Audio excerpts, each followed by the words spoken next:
Hello दोस्तों, कैसे हैं आप। आज की हमारी कहानी है ससुराल से छुट्टी। मम्मी जी, बच्चों के स्कूल में गर्मियों की छुट्टियां शुरू हो गई हैं। परसों वट सावित्री व्रत पर मायके से भाई आएगा, तो मैं सोच रही थी कि उसके साथ मायके चली जाऊं। 10-15 दिन रहकर आ जाऊंगी। सलोनी ने रेखा जी का मन टटोलने की कोशिश की। बड़ी बहू, ये छोटी बहू का पहला वट सावित्री का व्रत है। उसके भी भाई आएंगे। शादी के बाद से वो अभी तक अपने घर पर रहने नहीं जा पाई। अभी उसकी माँ ने बहुत कहा है, तो उसे अभी जाने दे, फिर तू चली जाना। रेखा जी ने एक तीर से दो निशाने लगाए। सलोनी ने पारुल की तरफ देखा। मम्मी जी, माना कि पारुल अभी तक मायके नहीं जा पाई, लेकिन ये तो बाद में भी जा सकती है, क्योंकि इसके पास अभी बच्चों की जिम्मेदारी नहीं है। लेकिन मैं तो फिर नहीं जा पाऊंगी।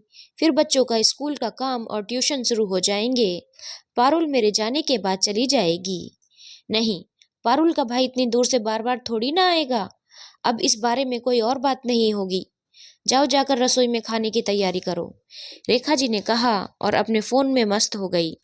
पारुल की शादी को अभी ज्यादा समय नहीं हुआ था। वो अपनी सास और जेठानी की बातें चुपचाप सुन रही थी। उसे दोनों ही की बातें ठीक लग रही थी। अभी नई नई होने की वजह से वो कुछ बहस भी नहीं कर सकती थी। वो भी उठकर अपने कमरे में चली गई। रात को जब खाना खाकर अपने कमरे में चले गए, तो सलोनी का उतरा हुआ मुंह देखकर वरुण ने पूछा, क्या हुआ जो तुम इतनी उदास हो। हमारी शादी को 8 साल हो गए, और इन 8 सालों में मैं 8 बार भी अपने मायके नहीं जा पाई। शुरू शुरू में यह कहकर रोक दिया कि बहू तेरे बिना मन नहीं लगता, लेकिन सब झूठ था, मुझे रोकने के बहाने।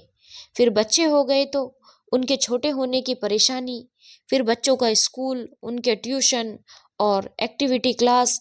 हर बार मैंने अपने मन को समझा लिया। इस बार देवर की शादी हुई। मैंने सोचा देवरानी आ जाएगी तो इन छुट्टियों में मैं आराम से जा सकूंगी। मेरे जाने के बाद घर का ध्यान रखने वाली होगी। लेकिन मम्मी जी ने फिर वही मना कर दिया। पारुल के ऊपर तो कोई जिम्मेदारी नहीं है, वो बाद में भी जा सकती थी। मैं तो इस बात का भी बतंगड़ नहीं बना रही कि मुझे तो किसी भी त्योहार पर घर जाने नहीं दिया, और पारुल को हर त्योहार पर मायके जाने की छूट है। कैसे कहूँ मम्मी जी, बड़ी बहू की भी मायके जाने की इच्छा होती है। कहते कहते सलोनी की आंखों से आंसू निकल आए। अरे यार, तुम औरतों का जून का महीना शुरू होते ही मायके जाने की बेचैनी क्यों शुरू हो जाती है। कहीं घूमने के लिए भी नहीं कहती, केवल मायके की रट लग जाती है। आखिर ऐसा क्या है इस जून के महीने में। क्योंकि बच्चों के स्कूल की छुट्टियां जून के महीने में ही पड़ती हैं। इस महीने में हम आराम से मायके जा सकते हैं। ना तो बच्चों की पढ़ाई की चिंता, और ना उनके ट्यूशन और हॉबी क्लास छूटने का डर। जब आपको अपनों से दूर रहना पड़ेगा तो आप मेरे दर्द को समझोगे, वरना तब तक तो आप ऐसे ही मेरा मजाक बनाते रहोगे, सलोनी ने कहा और करवट बदल कर लेट गई। बात तो सलोनी की ठीक है। जब तक नानी थी तो हमारा ननिहाल जाते थे। जब नानी ने दुनिया को अलविदा कह दिया, तब से हम ननिहाल कम ही जाते हैं। जब हम अपने माँ बाप से दूर जाकर नौकरी भी नहीं कर सकते थे, ये औरतें तो अपना सब कुछ छोड़कर किसी अनजान के साथ घर बसाती हैं। सही में जून का ही महीना होता है जिसमें वो अपने अपनों से मिल सकें। सारे साल तो कभी त्योहार और कभी बच्चों की पढ़ाई और कभी मेहमानों की आवभगत, लेकिन इनके चेहरे पर सिकन तक नहीं आती। तो क्या हम गर्मियों में 15 दिन इनको इनके हिसाब से जीने नहीं दे सकते।